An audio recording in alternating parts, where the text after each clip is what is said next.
ब्रह्मा पुराण अध्याय वृद्धा संगम नामक एक प्रसिद्ध तीर्थ है जहाँ रुद्रेश्वर नामक शिव का निवास है। उस तीर्थ की कथा सब पापों का नाश करने वाली है। पूर्व काल में एक महा तपस्वी मुनि हुए। उनका नाम वृद्ध गौतम था और वे जब बालक थे, जब किसी तरह पिता ने उनका यज्ञोपवीत मात्र कर दिया, उसके बाद वे बाहर भ्रमण करने चले गए और उनके केवल गायत्री मंत्र याद था और वो वेदों का अध्ययन और शास्त्रों का अभ्यास नहीं किया कर सके। केवल गायत्री का जप और अग्निहोत्र नियम पूर्वक कर लेते थे। इतने में ही उनका ब्राह्मण तत्व सुरक्षित था। विविध पूर्व अग्नि की उपासना और गायत्री जप करने से उनकी आयु बढ़ गई। जो भी उनकी अवस्था अधिक हो चुकी थी, किंतु विवाह न हो सका था। कोई उन्हें कन्या देने वाला नहीं मिला। गौतम भिन्न भिन्न तीर्थों, वनों, पवित्र आश्रम भ्रमण करते रहे, घूमते रहे। शीतगिरी पर चले गए और वहीं पर रहने लगे। वहां उन्होंने एक रमणीय गुफा देखी जो लताओं वृक्षों से घिरी हुई थी। उनमें एक अत्यंत दुर्लभ वृद्धा तपस्वी रहती थी। उसके सब अंग शिथिल हो गए थे। वह वीतरागा ब्रह्मचारिणी थी, एकांत रहा करती थी। उसे देख मुनि श्रेष्ठ गौतम नमस्कार करके खड़े हो गए। वृद्धा ने कहा, आप मेरे गुरु होंगे, अतः मुझे प्रणाम न करें।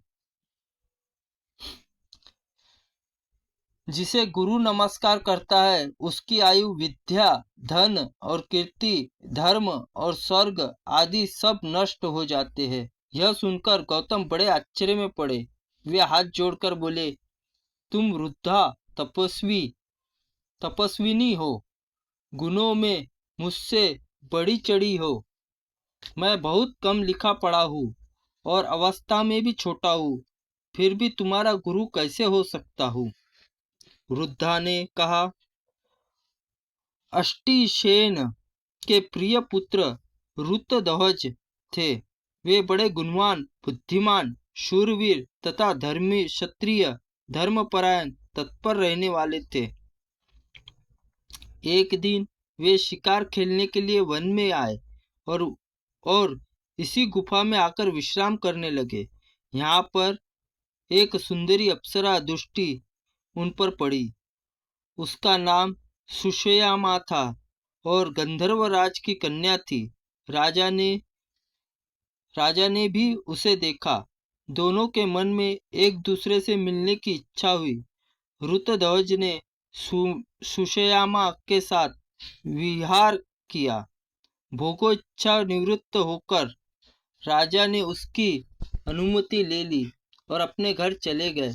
तदनंतर सुषयामा के गर्भ से मेरा जन्म हुआ। जब माता यहाँ से जाने लगी तब बोली, कल्याणी, जो पुरुष इस गुफा में पहले आ जाए वही तुम्हारा पति होगा। तब से आज तक तुम ही आए हो और दूसरा कभी कोई पुरुष यहाँ नहीं आया। ब्राह्मण और किसी ने मेरा वरण नहीं किया है। तुम मेरी माता है न पिता है। मैं आप ही अपनी मालिक हूँ। अब तक ब्रह्मचर्य व्रत में रही हूँ, अब पुरुष की इच्छा रखती हूँ। आप मुझे स्वीकार कर लीजिए। गौतम बोले, भद्रे, मेरी अवस्था तो अभी 1000 वर्ष की ही है और तुम 90,000 वर्ष की हो गई हो।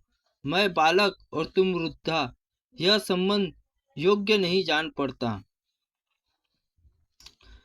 वृद्धा ने कहा, पूर्व काल में ही आप मेरे पति नियत कर दिए गए थे। अब दूसरा कोई मेरा पति नहीं हो सकता। विधाता ने आपको मुझे दिया है, अतः अब आप मुझे अस्वीकार न करें। मुझ में कोई दोष नहीं है। मैं आप में भक्ति रखती हूँ, तब भी यदि आप मुझे ग्रहण करना नहीं चाहते तो आप देखते ही देखते अभी अपने प्राण त्याग दूंगी। आपके देखते ही देखते मैं अभी प्राण त्याग दूंगी। यदि अभिष्ट वस्तु प्राप्ति न हो सके तो प्राणियों के लिए मर जाना ही अच्छा है। प्रेमी जन के लिए परित्याग से जो पातक लगता है उसका अंत नहीं है। वृद्धा की बात सुनकर गौतम ने कहा, मुझ में न तपस्या है न विद्या है, मैं कुरूप और निर्धन हूँ, अतः तुम्हारे लिए योग्य वर कैसे हो सकता हो। पहले सुंदर रूप और उत्तम विद्या की प्राप्ति करके मुझे तुम्हारी बात माननी चाहिए। वृद्धा ने कहा, ब्राह्मण, मैं अपनी तपस्या से सरस्वती देवी को संतुष्ट किया है, साथ ही रूप देने वाली अग्नि भी मुझ पर प्रसन्न है, अतः वागेश्वरी देवी अपनी विद्या देंगी और रूपवान अग्नि रूप प्रदान करेंगे। जो कहकर वृद्धा ने सरस्वती और अग्नि की प्रार्थना करके गौतम के विद्वान और स्वरूपवान बना दिया। तब उन्होंने बड़ी प्रसन्नता के साथ वृद्धा को अपनी पत्नी बनाया और कितने ही वर्षों तक उनके साथ विहार किया। एक दिन वशिष्ठ और वामदेव आदि महर्षि पुण्य तीर्थों में भ्रमण करते हुए उस गुफा में आए। गौतम और उनकी पत्नी ने वहां आए हुए ऋषि मुनियों का विविध स्वागत और सत्कार किया। उनमें से कुछ लोगों ने गौतम का उपहास करते हुए पूछा, बूढ़ी माँ, यह तो बताओ, ये गौतम तुम्हारे पुत्र लगते या पोते? कल्याणमयी, सच सच बताना, वृद्ध पुरुष के लिए युवती स्त्री विष के समान है। वृद्ध पुरुष के लिए युवती स्त्री विष के समान है और वृद्धा स्त्री के लिए युवा पुरुष अमृत के समान है। प्रिय और अप्रिय संयोग हमने दीर्घ काल के पश्चात यही देखा है। गौतम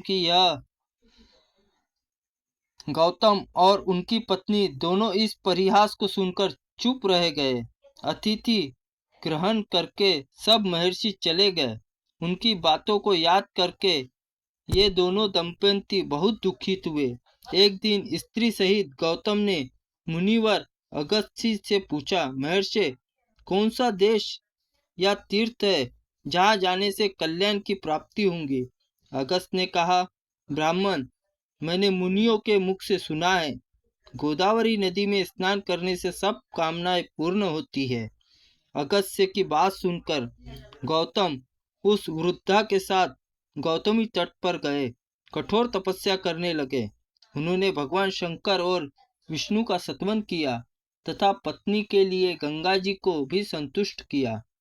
गौतम बोले, शिव, जिनका हृदय व्यवस्थित है, ऐसे पुरुष के लिए संसार में पार्वती सहित आप ही शरण है। ठीक वैसे ही जिस प्रकार मरुभूमि के पथिकों के लिए वृक्ष ही आश्रय होता है, भगवान श्री कृष्ण आप ही छोटे बड़े सब भूतों के पापों के सर्वथा निवारण करने वाले हैं। जैसे सूखती हुई खेती में मेघ ही सींचकर हरा भरा कर सकता है, वैसे ही सुधामयी तरंगों से सुशोभित गौतमी तुम वैकुंठ रूपी दुर्ग में पहुंचने के लिए सीढ़ी हो। हम अधोगति में पड़कर संतप हो रहे हैं। माता, तुम हमारे लिए शरण हो जाओ। सबको शरण देने वाली गौतमी गंगा गौतम के स्त्रोत से प्रसन्न होकर बोली, ब्राह्मण, तुम मंत्र पढ़ते हुए मेरे जल से अपनी पत्नी का अभिषेक करो। इससे यह रूपवती हो जाएंगी और इससे सभी अंग मनोहर होंगे, नेत्रों में सुंदरता आ जाएंगी, सब के सब प्रकार के शुभ लक्षणों से शोभा पाने लगेंगी। गंगा जी के आदेश पर दोनों ने ऐसा ही किया। अतः उनकी कृपा से दोनों पति पत्नी सुंदर रूप वाले हो गए। उनके अभिषेक का जो जल था वह नदी रूप में परिणित हो गया। वृद्धा नाम से ही उस नदी की ख्याति हुई। गौतम ने जो शिवलिंग की स्थापना की वह भी वृद्धा के ही नाम पर वृद्धेश्वर कहलाया। मुनि श्रेष्ठ, गौतम ने वृद्धा के साथ पूर्ण आनंद प्राप्त किया। तब से उस तीर्थ का नाम वृद्धा संगम हो गया और वहां किया हुआ स्नान दान मनोरथ को सिद्ध करने वाला होता है।